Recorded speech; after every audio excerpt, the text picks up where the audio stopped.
Bonjour, bonsoir, chères toutes, chers tous. C'est un réel plaisir de vous retrouver à la veille donc de Noël. Noël qui, disons, interpelle aujourd'hui toutes les congrégations du monde. Aujourd'hui, c'est devenu un événement qu'on n'ignore plus, un événement qui pourtant possède une dimension purement métaphysique. Il est donc important pour nous qui tenons cette chaîne YouTube de partager avec vous, disons, notre parcelle de connaissances sur la chose Noël et de pouvoir vous permettre d'apprécier au niveau, disons, spirituel ou métaphysique, quel est le cheminement initiatique que vous devrez suivre dans l'esprit de Noël. Je profite de l'occasion pour dire à tout le monde, joyeuses fêtes de Noël à toutes et à tous. Puisse l'enfant divin renaître constamment en vous pour s'exprimer ensuite dans le monde autour de nous. Et donc, l'esprit de Noël, c'est un esprit de partage, un esprit d'amour, un esprit de miséricorde, mais c'est également un esprit de renaissance intérieure et d'éveil. Alors, nous allons donc parler de Noël. Noël, c'est quoi pour un homme spirituel, pour un métaphysicien? Alors, pour comprendre Noël, pour comprendre l'esprit de Noël, il faut forcément retourner dans les mythologies antiques. Parce que c'est à partir de ces mythes que beaucoup de contemporains ont pu élaborer des sciences approximatives qui leur permettent de justifier leur compréhension du monde. Mais lorsque vous restez dans ces sciences approximatives, ou souvent des sciences complètement altérées, vous ne saisissez pas profondément la source première. Et quand on manque la source première, on sent qu'il y a quelque chose qui sonne pas clair, qui sonne fausse, et on se dit, pourtant, on va faire avec. Et à partir de ce moment, on reste dans du flou continuellement, et finalement, toute l'existence devient complètement floue. Et là, on n'est plus connecté à soi-même. Alors, Noël nous rappelle quoi précisément? Je vais être court et concis. Noël nous rappelle tout simplement un mystère. Le mystère d'Horus. Le mystère de la naissance d'Horus, tout simplement. Même si vous dites Osiris, le mystère qui lie Horus et Osiris est un mystère tellement grand que souvent, dans des métaphores et dans des utilisations métaphysiques, il y a même des initiés qui les confondent tous les deux. Mais retenez bien sûr que Horus est l'enfant de Osiris et de Isis. Alors, pourquoi le mystère de la naissance du Christ fait référence au mystère de la naissance de Horus? Tout simplement parce que c'est à partir de ce mystère qu'on peut comprendre réellement ce qu'est l'esprit de Noël. Et c'est justement ce qui va nous permettre de cerner la philosophie ou la spiritualité de l'esprit de Noël. Alors, à quoi Noël nous retourne? D'abord, dans la terminologie initiatique, le thème de Noël nous retourne beaucoup plus à une forme de naissance. Et quand vous décomposez le mot Noël, vous trouvez bien sûr la naissance du divin. C'est tout simplement ce que veut dire le mot Noël. Ça signifie la naissance du divin ou la conscience du divin, tout simplement. De façon étymologique, cela signifie la conscience du divin ou la naissance du divin. C'est ce que ça veut dire. Alors, Noël est lié donc au mystère de Horus. Comment Horus est né? Et c'est exactement ce qui démontre la naissance de Jésus. Puisque, en fait, Noël n'est pas lié, Noël est lié de nom peut-être à la naissance de Jésus, mais pas lié de principe à la naissance de Jésus, puisque ce dont nous sommes en train de parler est purement antérieur à la vie de Jésus, le Christ. Alors, lorsque vous prenez la naissance de Horus, c'est déjà une naissance assez extraordinaire. Voilà donc son père, Osiris, morcelé en 14 parties, retrouvé, regroupé donc par la magie de Isis, qui arrivera à travers la science de la Maat à produire ce qu'on appelle la résurrection, n'est-ce pas, de Osiris. Et c'est après la résurrection de Osiris et du fait que Osiris, son membre, le 14e membre, la 14e membrane, n'avait pas été trouvé et donc a été remplacé par un figuier ou un figuier transformé en objet sexuel ou en pénis. Et c'est à partir de là que Isis a pu entretenir une relation entre griffes sexuelles, mystiquement parlant, avec son mari Osiris, son mari et frère Osiris, pour pouvoir donner naissance à Horus. Donc nous comprenons que la naissance de Horus n'est pas une naissance ordinaire. Ça, c'est un élément premier. C'est une naissance, oui, pas extraordinaire, pas paradoxale. C'est tout simplement une naissance divine, c'est-à-dire ça correspond exactement à la signification de Noël. Donc il s'agit de la naissance d'un Dieu, de la naissance d'une divinité. Et comment naît une divinité? Comment naît un Dieu? Un Dieu naît non pas de l'acte de chair à chair, mais de l'acte de la résurrection. Vous voyez, de l'acte de la résurrection. C'est l'élément le plus important. Et ça, beaucoup de mystagogues passent à côté en n'insistant pas sur le fait que Horus n'est né que de la résurrection de Osiris. Horus aurait pu naître avant que Osiris ne soit tué, mais cela n'a pas été le cas. Donc, Horus est né tout simplement de la résurrection de Osiris. Et c'est ce qui va expliquer la naissance de Jésus, où la Vierge Marie serait donc visitée par l'Esprit Saint qui l'aurait engrossé. Et à partir de là, eh bien, disons, Marie aurait donné naissance donc à Jésus. Donc, Jésus serait le fruit d'une naissance extraordinaire. En fait, quand on dit une naissance extraordinaire ou une naissance divine, c'est tout simplement pour expliquer le fait selon lequel il s'agit d'une naissance qui n'est pas passée par un procédé, disons, ordinairement humain. Le procédé ordinairement humain, je vais expliquer cet aspect de la chose pour qu'il n'y ait pas de confusion. Le procédé ordinairement humain, c'est un procédé par lequel on a une relation sexuelle ordinaire, alors que les gens qui entretiennent cette relation sexuelle n'ont pas été des personnes ressuscitées, c'est-à-dire n'ont pas subi une transfiguration, une transmutation de leur énergie.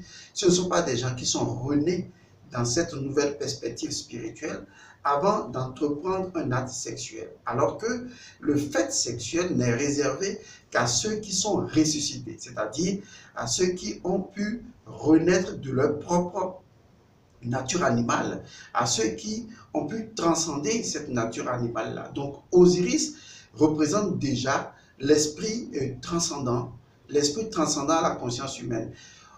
C'est pourquoi je disais tantôt que je vais l'expliquer. On peut dire que c'est véritablement l'esprit humain, c'est véritablement l'humain dans sa connotation la plus pure, puisque en fait, lorsqu'on parle de humain, human, j'ai déjà expliqué ça dans une vidéo précédente, cela veut dire tout simplement l'être divin qui s'incarne dans une forme matérielle et physique.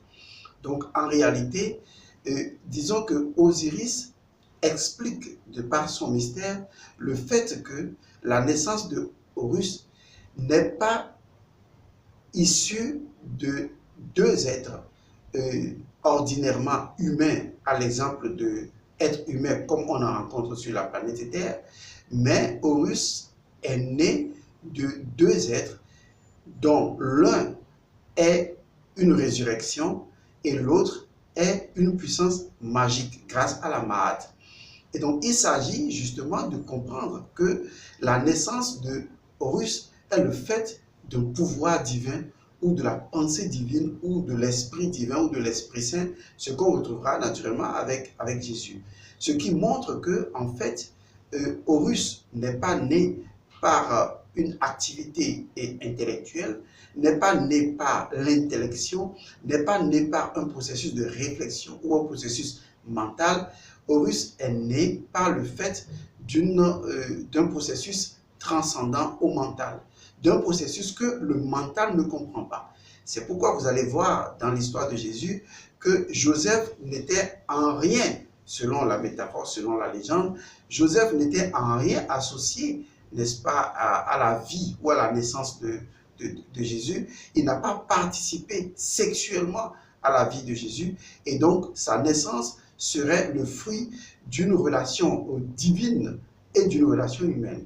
Ce qui, naturellement, n'est que la transposition de la vie de Horus qui, en fait, est né d'un être qui s'est ressuscité, donc d'une personne complètement accomplie dans sa divinité et pouvant vivre dans deux dimensions à la fois, c'est-à-dire dans le monde physique et dans le monde intérieur, avec une personne qui est détentrice de la magie de l'univers ou de toute la puissance magique, donc de la magie Aku et de la magie Heka.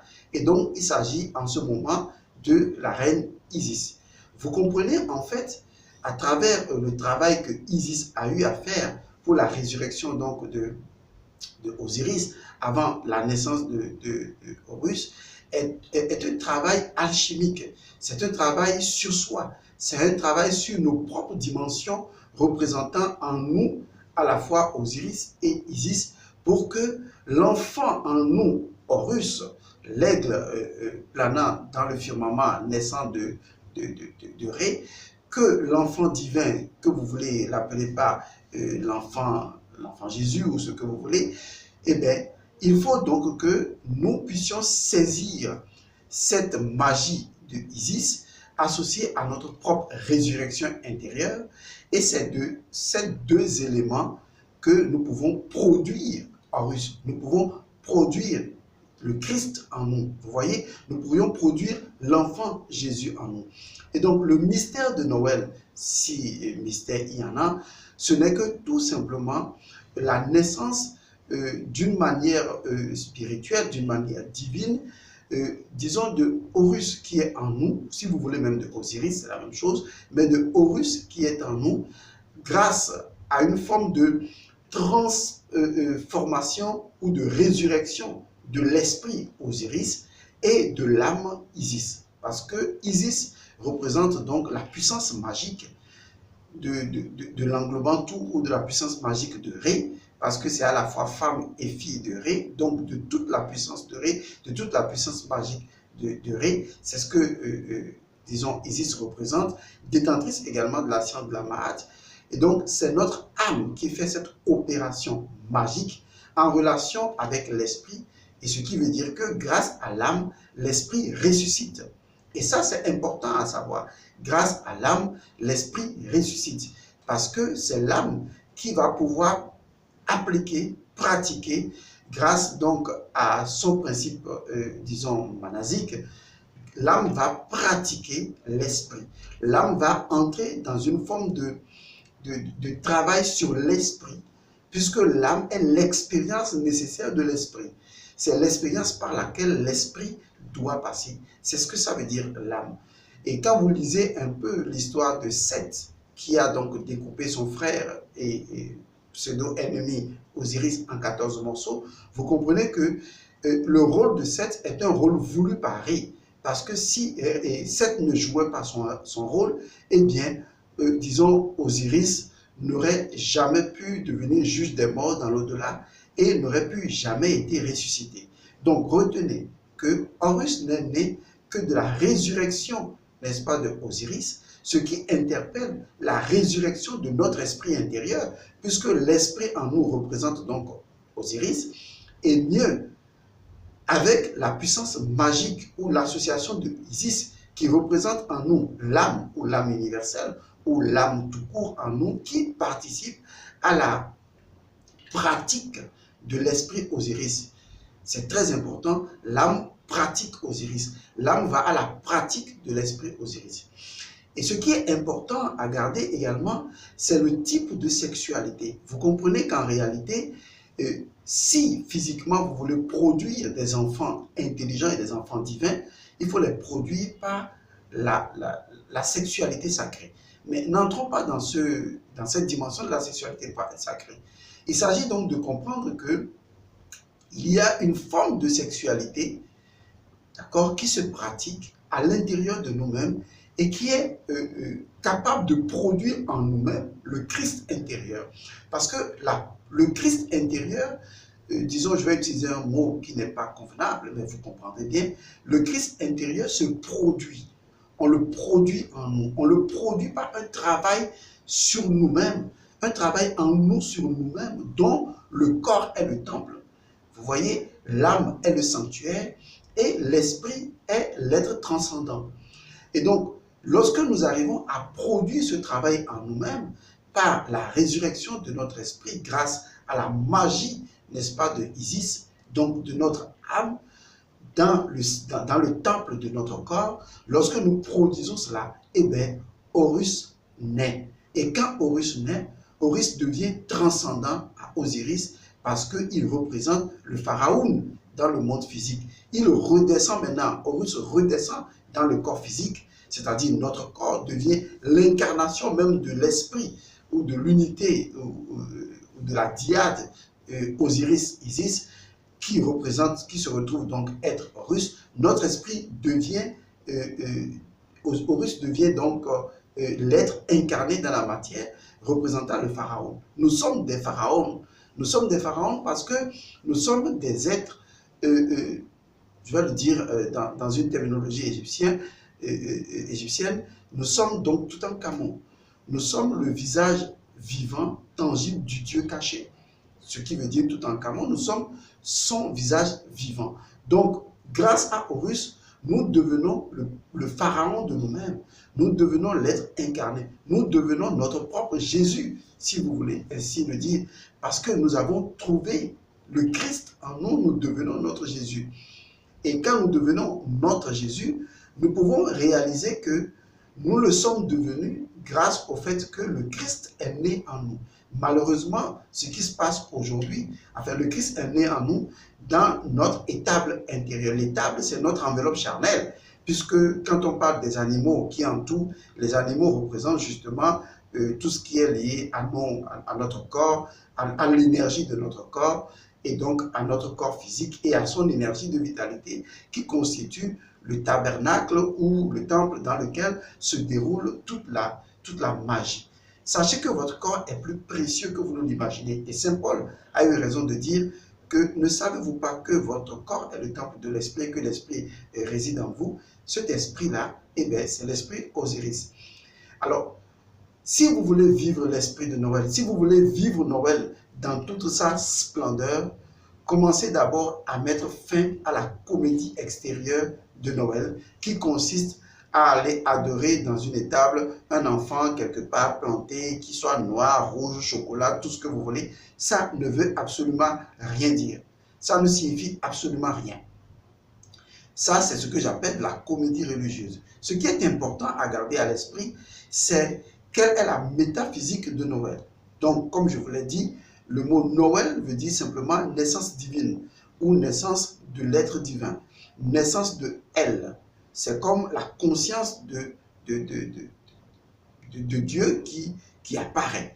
C'est à l'intérieur de nous, le Christ est en nous, nous n'avons qu'à l'accoucher grâce à notre esprit et grâce naturellement à notre âme qui détiennent chacun des fonctions précises. L'esprit doit ressusciter grâce à l'âme qui possède la puissance magique de l'univers ou du tout afin d'opérer la transformation et de par cette transformation, de par son union de l'âme et de l'esprit, l'âme représente encore la Jérusalem céleste dans l'Apocalypse et donc ce que vous appelez Jésus représente donc l'esprit osirien ou le Père représente l'esprit osirien et donc à partir de leur unité, Horus va naître, l'enfant Horus va naître et va s'approprier la dimension matérielle et devenir le pharaon de notre Égypte, c'est-à-dire de notre propre vie, de notre propre réalité tangible. Vous comprenez à présent ce que signifie donc l'esprit de Noël. Vous allez commencer à faire un travail personnel sur vous-même. Vous allez commencer à vous poser la bonne question en termes de questionnologie. Vous allez vous poser les bonnes questions pour avoir les bonnes réponses et savoir que tout commence maintenant. Noël, ce n'est pas un 25 décembre. Noël, c'est tous les jours, c'est tous les moments, c'est tous les instants. tant que vous êtes dans la pratique de ce que j'appelle l'esprit osirien. Et ça, je vous remercie d'avoir suivi cette vidéo. J'espère que vous allez la partager pour que les gens comprennent enfin ce que signifie donc l'esprit de Noël et se mettre naturellement à la tâche sur le chemin initiatique pour découvrir le Christ qui se cache en chacun d'entre eux et devenir leur propre Jésus-Christ.